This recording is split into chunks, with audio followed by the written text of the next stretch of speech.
So what do you like about it? What don't you like about it? It's a really nice looking car. I don't like the, is it Vela?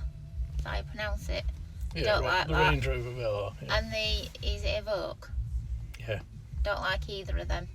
They don't look like proper Land Rovers to me. But this is a proper Land Rover. It's really nice looking. We've just seen a nice orange one in the showroom. I wouldn't normally go for an orange car, but it looked fantastic on this.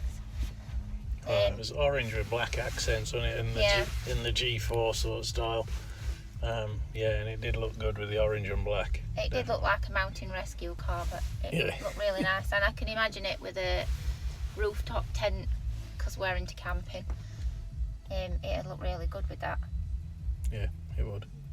So it's a really nice, the steering wheel feels really nice when you're driving with it. It sounds odd that, but I've driven a lot of cars and some steering wheels are just horrible. Yeah. This is really nice.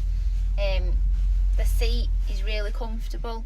It's not too soft, but it's not too hard. It feels like it's supporting you whilst you're driving. It's just really nice. Yeah. It's nice inside. Very good. I'll have to try it in the back. See what it's like getting in and out of the back. Yeah.